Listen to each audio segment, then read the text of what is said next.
Christine is here to deliver food as instructed. May Christine enter?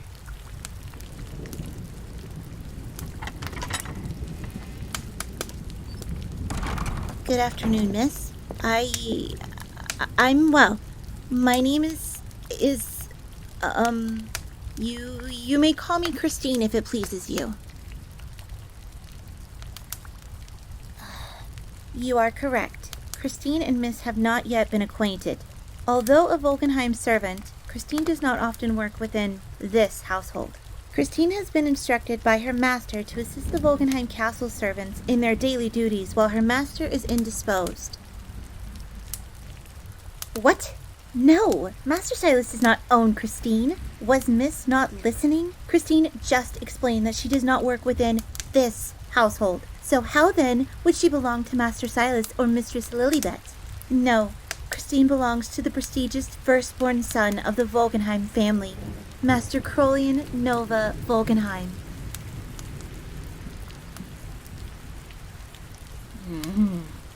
Miss is speaking very casually regarding Christine's master.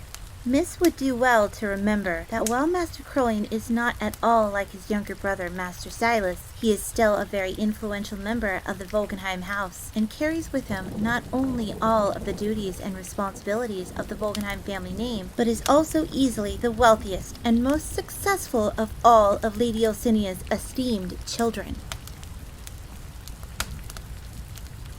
Miss continues to ask questions that Christine has already answered. Master Krollien is indisposed.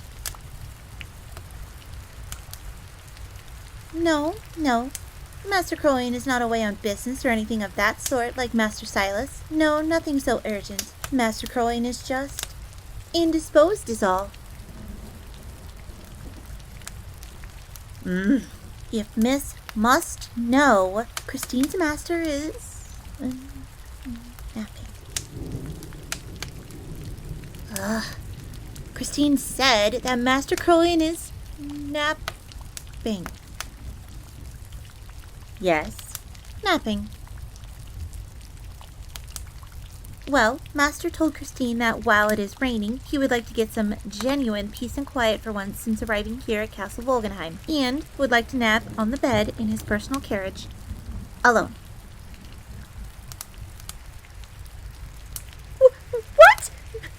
That is not to imply that Christine normally sleeps with Master Krollien. Master Krollien would never. Christine would never. Master Krollien simply implied that he would like to nap alone without Christine present this time. Yes, Christine has been known to guard Master Krollien while he sleeps. Christine simply sits in a chair nearby or waits outside his door. That's all. That way, if Master wakes, Christine is not far from his side and knows that he is safe. No? Why would that be boring? Christine takes great pleasure in watching over her master.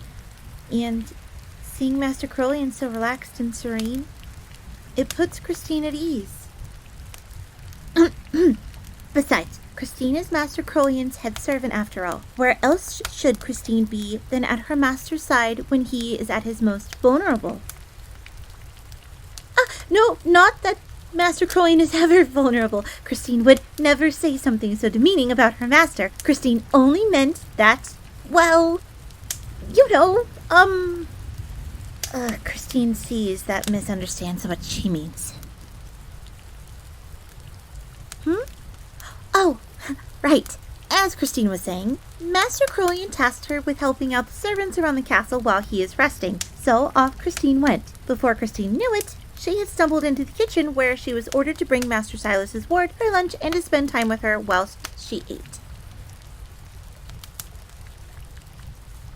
No, Mr. Carlenn has been placed on bedrest by Miss Ballona, and Miss Ballona is currently busy cleaning and taking inventory of the sparring hall's armory with Mistress Lilibet. Yep, Christine supposes that she is just, unlucky.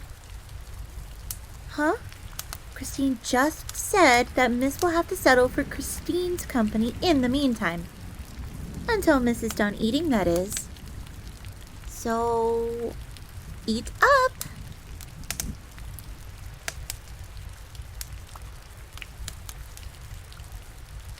Oh, yes.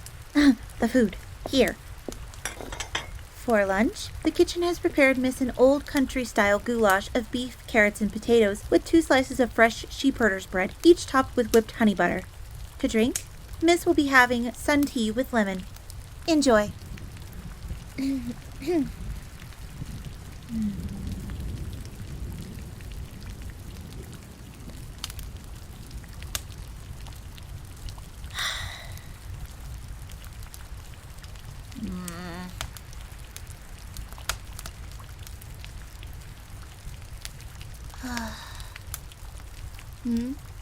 What is it? Does Christine plan on just standing here? Well, yeah. What else should Christine be doing while Miss eats? Christine was not instructed to clean Miss's room, and, to be frank, cleaning up after Master Sylas's human pet is not quite Christine's responsibility either. Oh? Miss wants to talk. Okay, what about? Anything. Oh, wow, okay, that's specific. Well, is the food to Mrs. liking? Oh, good, good.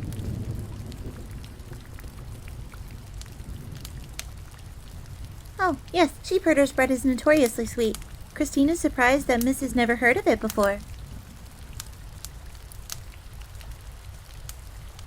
Oh, well, given Miss's upbringing, Christine supposes that it would make sense for Miss to have never heard of it before. It is more of a northern specialty, favored by shepherds, hence the name.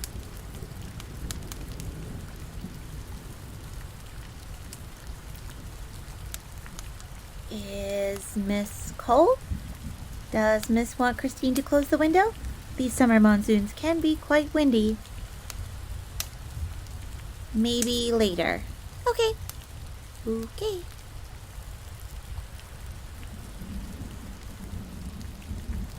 What? Miss can see Master Krollien's favorite flower from here? Oh, yes. Christine can indeed see Master's beloved spider lily bushes from Miss's window. Wait, how does Miss know that spider lilies are Christine's master's favorite flower? Oh, Master Sylas told you that they were? And when did Miss have this colorful conversation with Master Sylas? So, Miss says that she had this conversation a week ago. Interesting, because Master Sylas has been gone for a fortnight now, so that would be impossible.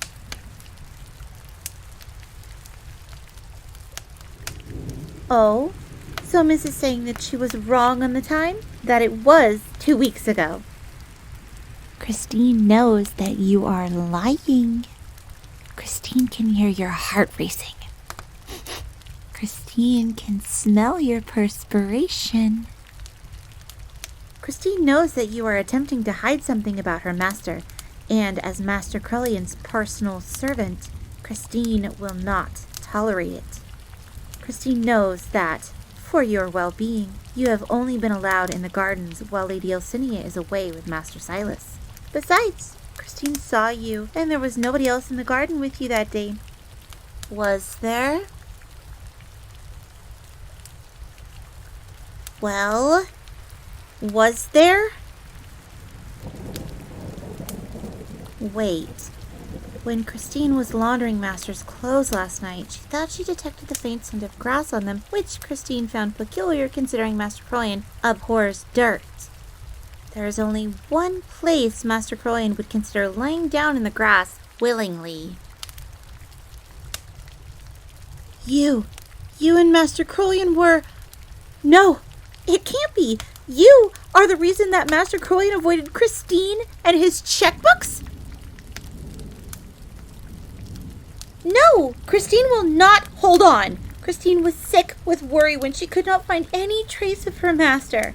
Christine had only stepped out for a few minutes just to fix Master some strawberry tarts and a glass of sweet raspberry lemon tea. That's all. And when Christine returned, Master Krollien was gone. Christine could not even locate her master's scent, and that never happens. Do you have any idea how long it took Christine to find even a small trace of her master? It was hours later when Christine finally found someone who had seen him. It was in the library. Some skinny lynx who was apparently the Volgenheim library's steward. Dietrich was his name? Oh, it's not important. He nearly dropped the giant stack of books he was carrying when Christine confronted him. Rather jumpy for someone so quiet. Anyway, Christine had to hound him for information, of course. But once he found out who Christine was, he revealed that he had sighted Christine's master napping with a book in the back of the castle library. And by this time, the sun's light had already begun to turn gold as it started to set. Christine doesn't care if you didn't know. An apology most definitely not accepted. Master Krollien has such refined taste, so why would he be lounging around in the company of some lowly human, especially when he has absolutely no desire to drink from? Master Krollien doesn't even socialize with humans that he doesn't do any business with. My master doesn't even acknowledge his blood dolls. So what makes you so special? You're not even somebody significant. You're just Master Sylas's plaything. Lady Ilsinia explicitly gave Christine this very important task personally. Master Krollien should have been with his bunny. All that time wasted. Master Krollien should have been with me.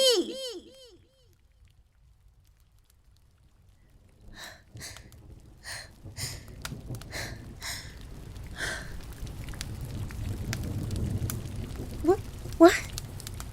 What now? You don't know why you didn't see what until now. What makes perfect sense? What are you muttering about?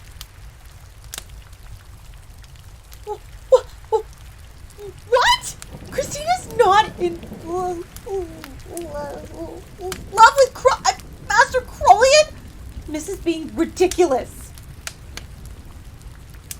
No, Christine is not. Master Krollien is too refined for someone as lowly and beastly as Christine. Christine is just a dumb animal. Christine does not often get told that she is beautiful. But that's not the point. Stop trying to butter Christine up. Miss is saying that Christine is attempting to lay claim on Master Krollien, but Christine is Master Krollien's head servant. She is always supposed to be around him. Christine was just trying to be a good head servant to her master and do her job. Love has nothing to do with it. Besides, the task to have Master's checkbooks done was ordered by Lady Ilsinia herself, and any wise Volgenheim servant knows not to disobey a direct order from Lady Volgenheim. That's why Christine was searching for Master Krollien so fervently, to get the checkbooks done. Huh? Miss says that Christine only mentioned the checkbooks once? Well, balancing Master Krollien's checkbooks is very important. What does it matter if Christine only mentioned the checkbooks once? They got done, and that is all that matters. Christine can be mad about anything she wants. What? Miss is suggesting that Christine was upset because Krollien was spending time with someone else? Don't be ridiculous. Master Krollien spends time with many people. Christine just thinks that it is beneath her master to spend time with a human, especially with his younger brother's pet. That's all. It has nothing to do with Christine. Oh? Miss has a question? Alright, fine. Christine supposes she could answer one question. What? Christine did not say my and me. Christine would not refer to herself in such a direct manner. Miss must have misheard. That's not possible. Christine would never say me instead of her own name. Christine is not important enough. What reason would Christine have to use such a title for herself?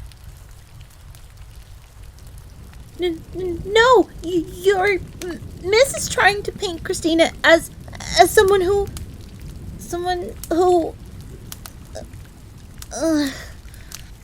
It's possible that Christine may have misspoken.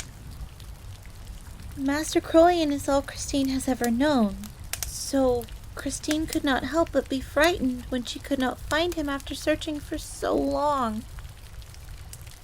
Christine's outburst was regrettable. Christine was out of line to address Miss in such an unbecoming nature. As Master Krollien's head servant, it is Christine's duty to represent her master with the highest level of poise and decorum in all facets of her existence. Miss should not have had to endure Christine in such an unsightly state, and will strive to finish this assignment with the level of quality that her master expects and deserves from his head servant. Oh, Master Krollien did not even want you there? Really? Christine's tail is not wagging. Christine is not some dog who... Oh! See? No wagging tail here. Anyway, one of the castle chefs, a short and shy otter who went by Minnie, prepared this meal for you personally.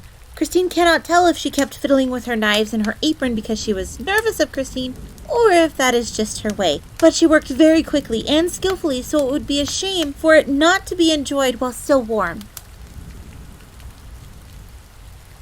Miss wants Christine to sit with her? Christine would prefer to remain standing. It is most improper... Where would Miss prefer Christine sit, she means? Across from you? Miss is most kind.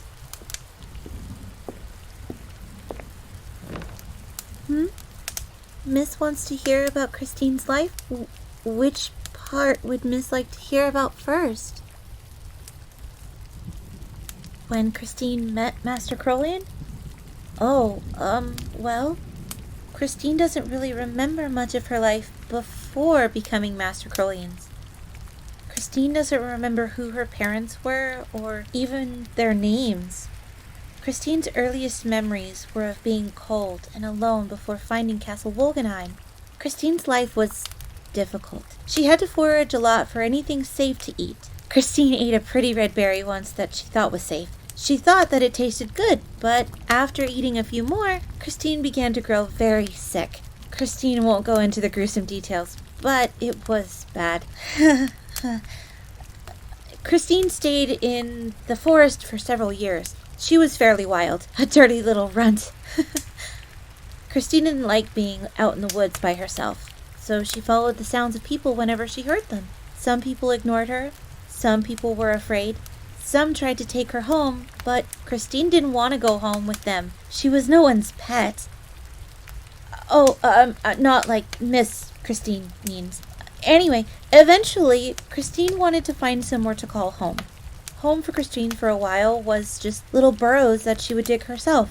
They were dirty, usually muddy, but they were warm, in a sense.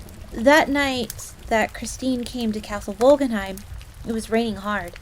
Christine couldn't dig another burrow because it would just flood, so she wandered for a time.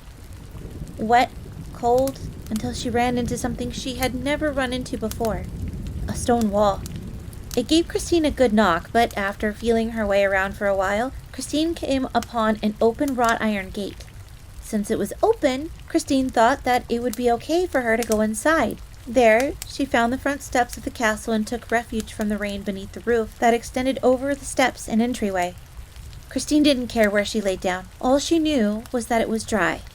Christine doesn't remember how long it had taken her to fall asleep, but she does remember being woken up by a couple of people in black and white clothing. Christine was still trying to wake up when they marched her to a very severe-looking older wolf lady who glared at Christine with disgust. Christine can't recall what words were said between the servants exactly, but she does recall the mean-looking wolf lady saying that due to recent security concerns, the lady of the castle wanted to be personally alerted to any and all intruders. What were the sudden security concerns at the time? Oh, Christine wasn't privy to that information, but whatever it was, it must have been serious to warrant the lady of the castle being informed of any and all new and unexpected guests. Anyway, Christine was then led down a winding path through the castle towards the lady's bedchamber. We walked through a bunch of halls, passed through a few enormous rooms, and climbed more than one flight of stairs before arriving at the hallway that would lead to Lady Elsinia's room. Miss has never seen that part of the castle that leads to Lady Elsinia's chamber? Well, neither had Christine at the time. Christine had never been inside anywhere before. Christine remembers that when she first entered the castle, it was like being wrapped in a warm hug. Christine had never seen so much contained fire in one place before. There were sconces and candles and chandeliers everywhere. It was much nicer being inside than being outside. The castle also smelled better than the outside, like the beginning of spring. It was probably due to all of the bouquets that were around the castle, but Christine could tell that it was more than that. In the inside of the castle, all of the gold and silver filigree and the paintings and the architecture, both stone and wood, the inside of the castle was the most beautiful thing that Christine had ever seen at that time. Christine even got sidetracked a couple of times, gawking at statues or portraits, and Ballona had to come back and get her once she realized that Christine was no longer right behind her. She didn't like that very much. Then we arrived at the hall leading to the lady's personal chambers. Christine recalls that the moment she saw those huge, opulent wooden double doors at the end of the hall, though, Christine was no longer having fun. A chill, the likes of which Christine had never felt before, ran down her spine. The metal hands protruding from the walls to her right to hold up their sconces appeared to loom over her as though they would turn their torches on her like waiting claws, and the lightning and thunder that rumbled and crashed outside the window to her left roared like hungry creatures ready to pounce on her. When we arrived at the double doors, Christine tried to pull herself free, but Ballona's iron grasp was as strong then as it is now, so she settled for just hiding behind her. Ballona lifted the heavy wrought iron knocker on the door to signal our approach. She knocked only twice before Christine remembers a tired and frustrated voice reply, "Enter." It was then that Christine knew why she had become so afraid, why she had so desperately wanted to turn and run out of this beautiful place and back into the freezing rain. Behind those heavy mahogany doors was a true alpha predator. When Ballona pulled the double doors open, it was as though a gaping maw yawned before us to swallow Christine whole. Well, Christine couldn't see at first. She did not dare peek out from behind Miss Ballona. Christine remembers Lady Elsinia asking what Miss Ballona wanted and why it smelled like a wet dog had just entered. Miss Ballona replied that she had something that the lady would want to see and moved aside, revealing Christine. Miss Ballona explained how a few servants found Christine sleeping on the front steps before bringing her inside to deal with. "What shall we do with this one, my lady? She is clearly of no threat to the castle," Ballona stated. The lady of the house originally wanted to throw Christine back out into the cold. What use was a child to her? But suddenly she stopped mid-sentence, and the lady's voice changed from ice cold to one of a chilly warmth, if that makes sense. The lady smiled and asked Christine to come to her. Before Christine even knew it, her legs had begun to move of their own volition, driving her forward and into the lady's dark den. "What is your name, child?" Lady Elsinia asked. Christine's mouth was dry. Christine knew what she wanted, but at the time had not yet learned how to speak the common language. Christine's mouth opened to say anything at all, but all that came out was a hoarse croak. "Ah, I see. So you have not learned how to use your words yet, have you, child? Are you lost? Do you have a home?" she asked. Christine looked down and shook her head. Christine does not ever remember having a home. "Well, well, well. How fortuitous," the lady cooed as her sinister smile widened. Christine remembers then that she turned to a young man that she had not noticed sitting in the corner of the room. Yes, this boy was indeed Christine's master, except that he wasn't her master just yet. Krollien, my son, come here, won't you? Lady Ilsinia called out, but Christine's young master did not move, not until his mother insisted with a firm, "Now." When he approached to stand before Christine, Lady Ilsinia asked him what he thought of Christine. Well, Master Krollien said that Christine was dirty, clearly beneath him, and frankly unworthy to be before his presence, let alone inside their castle. Miss thinks that was very mean of Christine's master? Oh, please do not be upset. It was Christine's master's way at the time, and Master Krollien has grown much after departing the castle with Christine. Anyway, after Christine's future master gave his reply, Lady Ilsinia's smile only widened. Indeed, She agreed.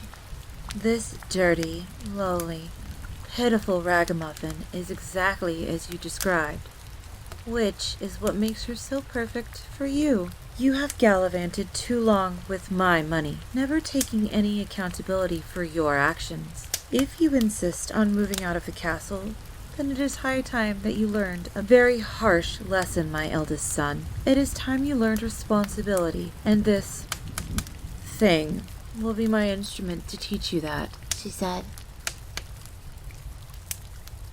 You laugh, miss, but at the time it was no laughing matter.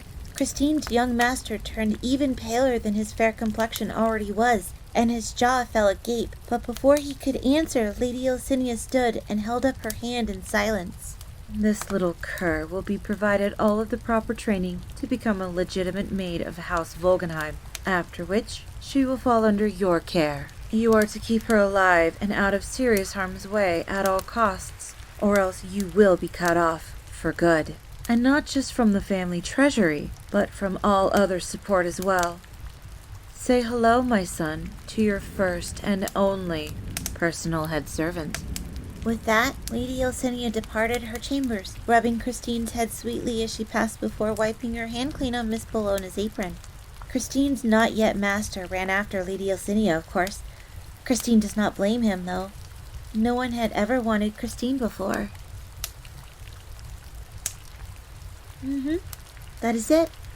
Next, Christine underwent all of the formal training to become a proper maid of the Volgenheim family. Obviously, Christine was taught how to read, write, and speak first. It was around this time that Christine was given her name, too. Another servant commented that they didn't know what to call her, and that because of this, Christine could not learn to write her own name if she did not have one. So, Christine was granted the name that was sewn onto her only possession, a threadbare fox doll that she had brought with her from the wilds.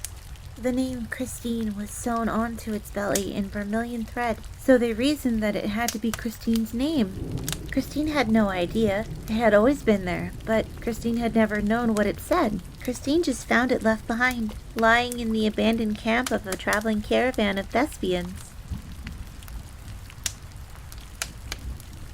Does Christine still have the fox doll? Oh, maybe? Christine can't quite remember right now. Anyways, next came etiquette lessons. Christine hated etiquette and never wants to take etiquette lessons from Miss Ballona ever again. Miss Ballona's etiquette classes are worse than Master Krollien and Celine's inheritance any day. One time, Christine had to hold a tray of glasses while balancing books on her head, and every time she would lose focus, Miss Ballona would smack her free hand with a wooden switch. Christine's hand was so red and swollen after that day. Oh, Mrs. Wright. Christine didn't even realize that she had begun to rub her hand while telling Miss this. Miss Ballona's hard lessons still linger vividly in the back of Christine's mind.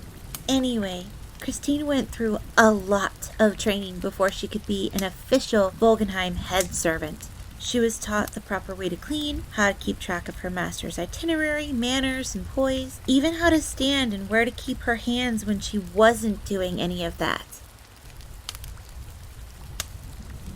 Oh, yes, it was very difficult, and Christine only had 7 years to learn all of this, for when she was 16, Master Krollien would be back to officially take her under his wing. Oh, but do not feel bad for Christine. Those 7 years were all worth it. There is no greater honor for any Volgenheim servant than to be a head servant, the personal assistant, guard, and confidant for a member of the Volgenheim family, and there is no one Christine would rather belong to than Master Krollien.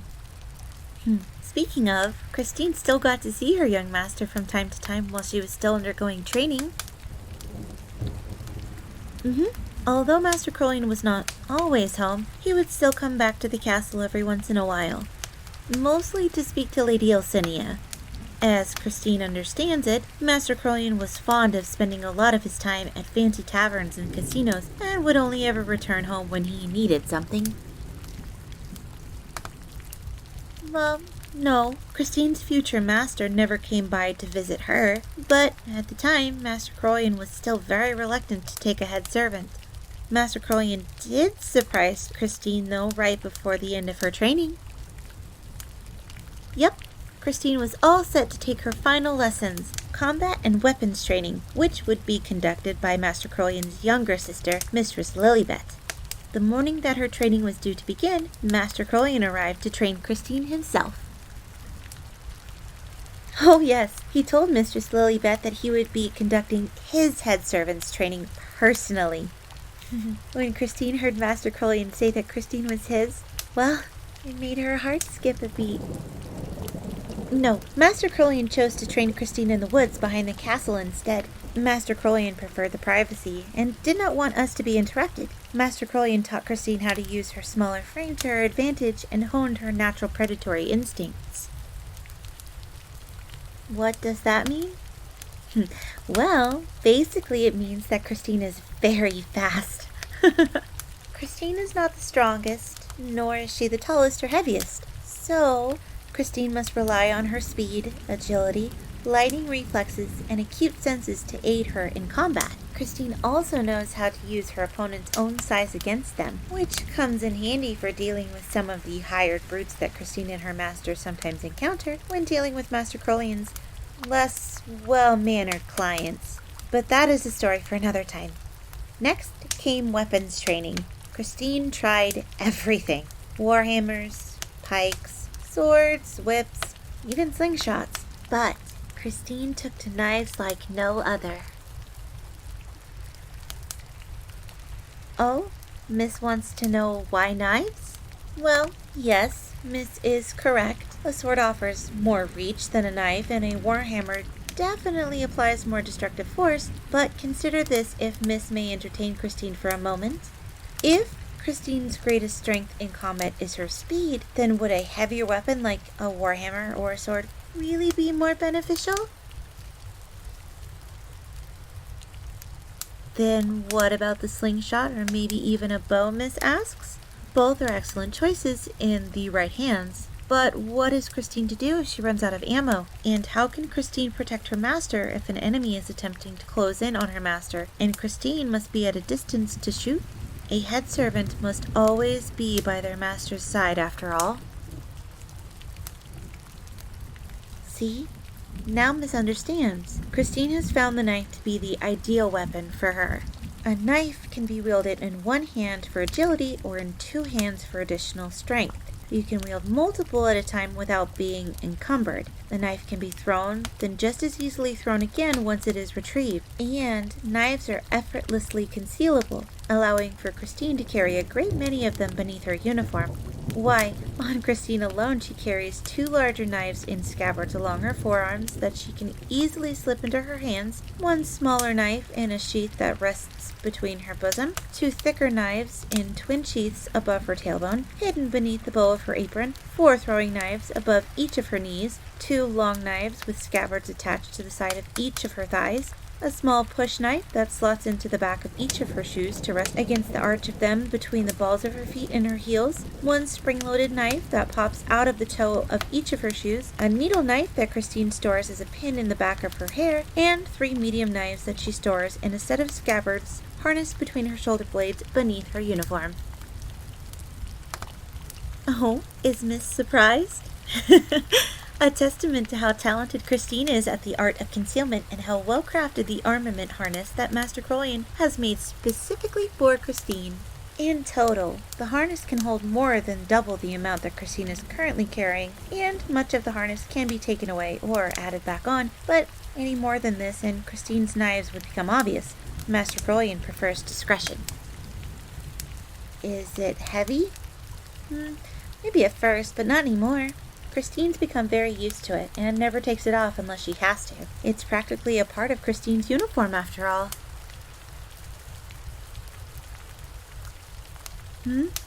At least if Christine breaks or loses a knife, Christine has nothing to worry about? Well,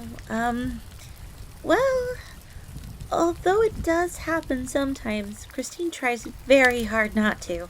Breaking a knife is one thing, but if Christine loses one, she gets in trouble. Christine's knives are specifically made by one of Master Krollien's private contacts, so having to replace one entirely due to Christine's negligence gets her punished, and Christine does not like being punished. Why does Miss look so serious all of a sudden? Miss has a question? Well, Christine supposes she could answer, but cannot guarantee it depending on the contents of the question.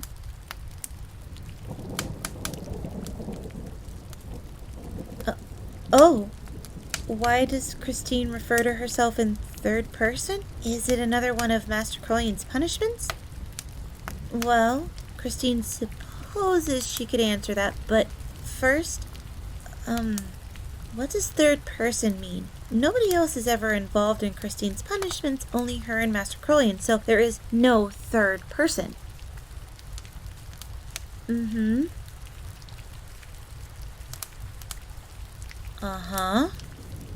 Oh, so to speak in third person means to refer to oneself indirectly using words such as one's own name, as opposed to first person, which is the normal manner, by way of saying me or my?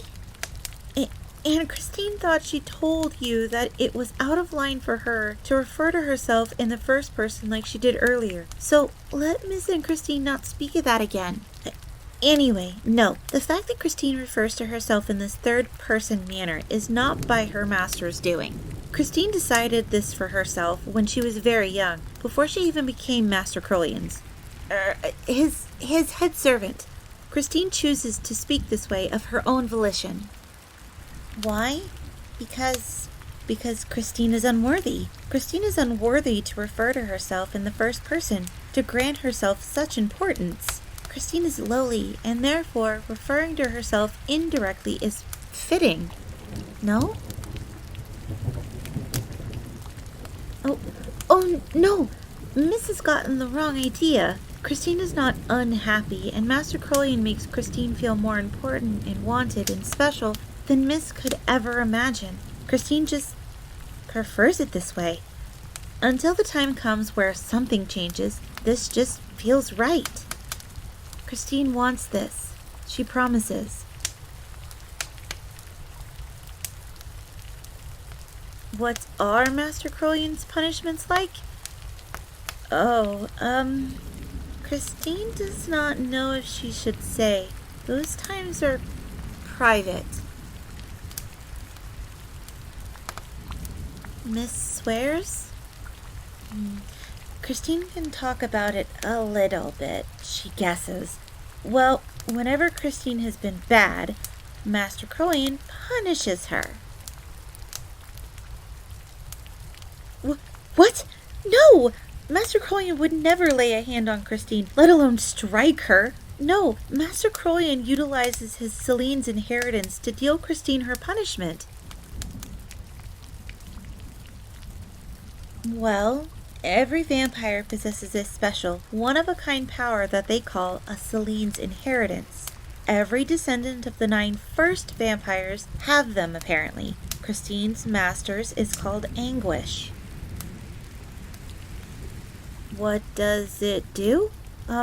Well, Anguish requires 2 conditions to be met first, before it can be active. First, Master Krollien must ingest a sample of the recipient's DNA. Then, Master Krollien must maintain an unbroken line of sight with the recipient at all times. If Master Krollien loses sight of his target or blinks, the effects end. Once these conditions have been met, Master Krollien is capable of manipulating all of the nerves in a person's body, particularly the pain receptors. Master Krollien uses this power to punish Christine. Master Krollien would never hit Christine, though. Only a master as gracious as Christine's would go so out of his way to never do something so awful.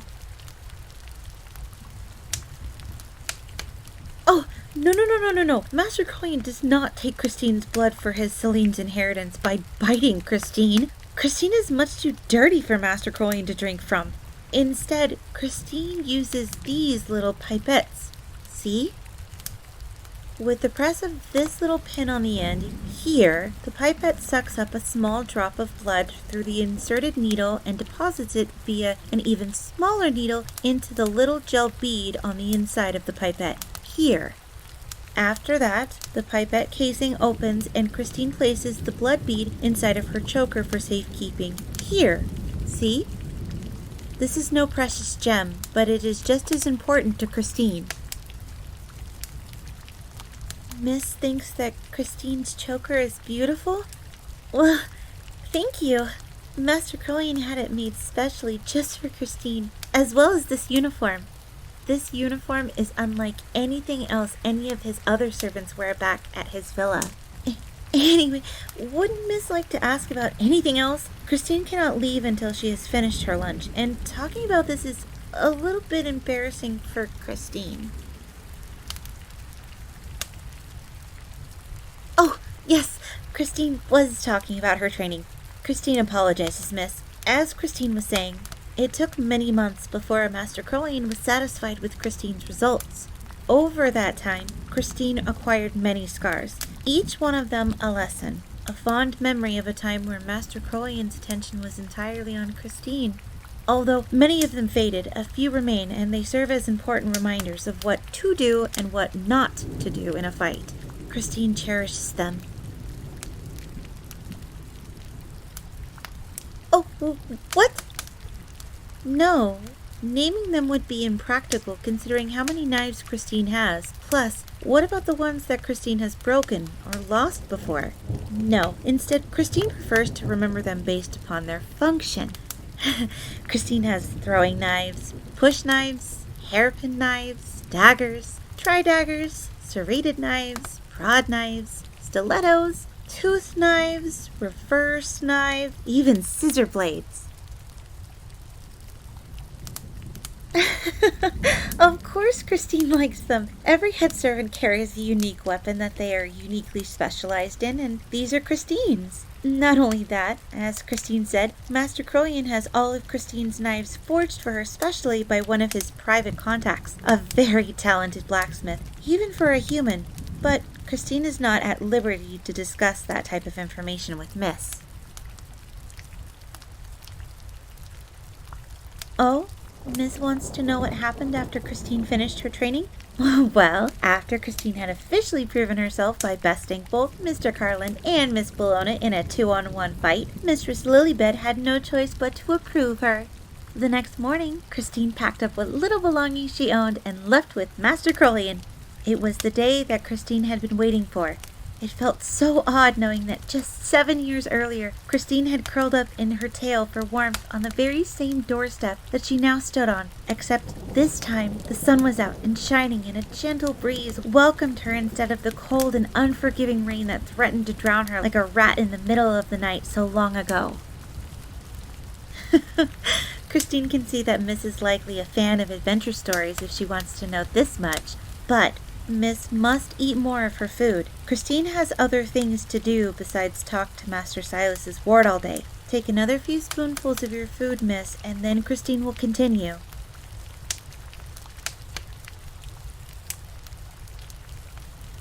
That is better. Goodness, Christine should really go check on Master Krollien to see if he's still napping right now. But Master Krollien tasked Christine to help around the castle while he enjoys some rest. So, if this is what Christine must do, then Christine will do it to the best of her abilities. So, Miss wanted to know where Christine and her master went after officially departing the castle. Well, While Christine rode with Master Krollien in a carriage that he had rented, Master Krollien filled Christine in on a business venture that he had recently just begun.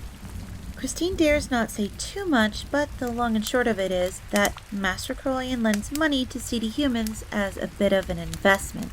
If they can pay him back, then Master Krollien will continue to endorse them as well as share in the fruits of their labor, provided it behooves Master Krollien to do so, of course. If they cannot pay him back, then Master Krollien returns personally to collect. If they still refuse to pay up, then Master Krollien seizes as many of their personal belongings as it takes to do so. Oh, no, make no mistake, human, that none of Master Krollien's victims, as you so naively put it, should be pitied in any way. Many of them are indeed reputable to an extent, yes, but at their hearts, these humans are no better than the debased, conniving, greedy beasts that they so insist are beneath them. Trust Christine, miss, none of these humans are ever missed, should anything actually befall them, that is. Plus, Master Krollien always makes his clients sign a formal contract before he loans them even a single penny, so not one of these gluttons is ever blind to what they are agreeing to. Christine's master has an eye for detail and is always very thorough. Anyway, like Christine was saying, her master had actually arranged to meet with a human man he had been doing business with at the start of the previous year. His name was Duarte Savalio. Master Krollien had loaned him a rather large sum of money at the beginning of the year to help him revive his sinking wine business under the promise that, in 1 year's time, he would repay the borrowed sum with 12% interest if it could not be paid on time. There was also to be a royalty of 8% of all profits made off of the new harvest to be collected after 90 days. Well, Duarte had a bit of a gambling problem, and so when the deadline had come for him to pay, he did not have the money. Master Krollien was generous enough to give him a small extension, but as the weeks carried on, Duarte started replying to Master Krollien's letters less and less. Master Krollien told Christine that we were on our way to pay Mr. Savalio a visit, for it had been nearly half a year since his deadline had been up, and Master Krollien had all but run out of patience. Well, Christine and Master Krollien had departed at sunrise, so we arrived at Duarte's villa just after midday. The first thing that Christine noticed was that for a vineyard there were an awful lot of guards. One of them, a cauliflower-eared human with a tattoo on his hand, welcomed us in. Apparently we were expected. Never a good sign.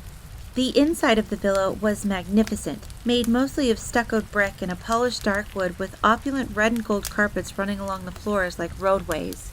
The walls were lined with beautiful oil paintings of sceneries and vineyards, and expensive-looking vases and racks of polished armor and weapons were everywhere. Christine did not imagine how, for all of this finery, the human could not pay one debt.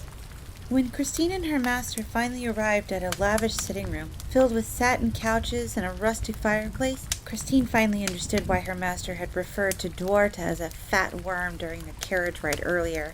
With a boisterous handlebar mustache and balding chestnut hair, he wore a red silk vest with gold buttons over a forest green shirt and wore jeweled rings on nearly every other finger. He swirled a wine glass leisurely in one hand as we approached. Sitting in a leather armchair, he made Christine's nose crinkle in disgust just looking at him. The smug look on his face will be forever burned into Christine's memory. He was flanked on either side by two large, black leather-wearing thugs, one with a crooked nose and a scarred lip, and the other with an eye patch and a bald, tattooed head. Well, he'd obviously hired these thugs to intimidate us. It was a blatant and rather desperate power play, if you ask Christine. He had wanted to have his cake and eat it too. He took his time as he regarded Master Krollien and Christine with his blue, beady eyes before saying that he'd been waiting for us. Ugh. He proceeded on this long, prideful spiel about how he was a proud winemaker and that he'd done some thinking and had decided he wasn't going to be bullied by Christine's master anymore. Apparently, he'd recently invested in some kind of lucrative gambling venture and was expecting a huge payout. Hence, all of the guards he could suddenly afford to pay. Christine didn't know if any of this was true, but she did not like the way this human was speaking to her master. He had no respect. Anyways, after stating that he appreciated Master Krollien's help, he claimed that he had no more need for him and that he would be ending their business dealings post-haste before tossing the contract into the fireplace, even going so far as to say that he would be sure to mail us a bottle of his finest vintage with a chuckle and a sip of his wine as payment. Christine knows! What a snake! Christine had to practically pick her jaw up off the floor, but what was even more surprising was that Master Krollien didn't even seem bothered at all. He still had his usual cool smile, and his posture never wavered as he eyed the stout man before us. When Duarta flicked a jeweled, sweaty hand at us to leave, all Master Krollien said was, "Oh, I see. Very well then, Duarta." With that, Krollien turned and we were escorted out of the villa. Christine was aghast. She had never seen her master submit to anyone. It had taken every single ounce of control that she could muster not to lunge forward and clutch the man's throat in her hands, to throw him to her master's feet and force him to apologize, lest she cut out his swollen tongue. But Christine held her position by her master's side and bit her tongue like a good head maid, because Master Krollien had instructed her to be on her best behavior before they had entered the villa. Once we were standing back outside, though, in front of the carriage, Christine nearly lost control and went to plead to Master Krollien to allow her back inside to teach that human pig a lesson. But before Christine could get out more than a word or two, her master held up a hand. "Christine, my dear bunny," Master Krollien said, as he had taken to teasingly calling Christine during her weapons training, never taking his eyes off the villa. "Do you remember where the vineyards are behind this place?" he asked. Christine could smell the grapes growing and the saturated soil even from all the way out front of the villa, so she nodded quickly. "Near the vineyards and by the stables behind the villa are a series of servants' quarters, wooden sheds with bunk beds in them, really. I want you to set loose each and every horse, release every single servant, and set fire to their quarters, the stables, and the shed. If this is the game that Duarta insists on playing, then I am more than happy to put him in check." Christine could see the smile on Master Krollien's face now, that smile that commands fear and respect, and Christine could not help but smile too. "Yes, master," Christine replied, but she did not want to leave her master's side with so many filthy brutes around. "But where will you be, master?" Christine remembers asking. Krollien's smile only broadened as he told Christine that he would deal with the riffraff and would meet Christine inside. Master Krollien also instructed Christine not to harm a single horse or human servant on the vineyard. They were not worth the steel of her blade, and not what Christine and Master Krollien had come here for. So Christine curtsied to her master and snuck around the back of the villa. The villa was huge, a rustic and beautiful testament to the wretch inside's greed. Christine did exactly as her master asked. She cut the ropes to all the horses and set all of the servants loose. They had heavy iron braces around their legs, probably to discourage them from running, and Christine had to find the key in the shed to give them so that they could take them off and flee. How did Christine start the fires? Well, Christine used the fires from some kind of small brick stove by the horses, probably used to heat the branding irons, and lit bundles of hay that she threw on top of the empty servants' quarters and the roof of the stables. By this time, Miss is probably sure that Christine was getting pretty antsy not being with her master, so she rushed back around to the front of the villa, and what she saw left her in awe. The doors to the villa had been thrown open, with one of them hanging on only its bottom hinge. It had appeared that Master Krollien had thrown the largest of the thugs outside into the doors to break them open. The rest lay in puddles of their own blood outside, the odd limb or two strewn about. Christine had never witnessed her master fight in earnest before, but should have expected nothing less from the eldest son of the esteemed Volgenheim family. Well, Christine's master and the rest of his family don't exactly go around announcing that they are vampires. Christine is sure Miss recalls how well kept a secret this is. After all, your kind do not often take well to creatures of the night, especially not intelligent ones like vampires. Those men most likely thought that they were dealing with just a very well-dressed gentleman and had assumed Christine's master to be a pushover. A grave and mortal mistake. Anyways, Christine proceeded inside, leaping over the still groaning man lying just inside the broken doors, and what she found inside was sheer chaos. You could smell smoke in the air from the raging infernos that once were the servants' quarters and stables. A few lingering, now free humans ran through the house in terror, and dead guards lay everywhere. Paintings were ripped, statues and vases were smashed, and blood stained the once spotless walls. Amongst the waves of sweat, blood, and wine, Christine could smell the distinct scent of her master's cologne up ahead. So, she pulled up her skirts and... Bunny! Bunny! God, where'd that girl run off to? Maybe it was a mistake to have her help around the family castle if I can't even find her. Bunny, I can't find where I left my damn boots. Oh, Christine must go. Miss is almost done eating, so Christine will send in a servant to grab your dishes. What? What story?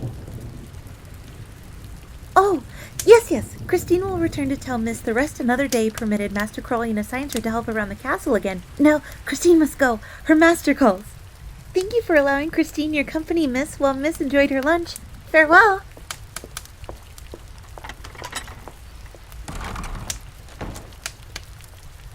Bunny is here, Master Krollien. Bunny hopes that you slept well, Master, and got to enjoy the rain like you wanted. God, Bunny, what have I told you about shouting after I've just woken up? Your yelling is like nails upon the chalkboard of my brain. Sorry. Let's go find your boots, Master. Which ones was Master wearing? The gilded ones? The dark leather ones with all the buckles. Oh! Christine knows exactly where Master left those. This way, Master.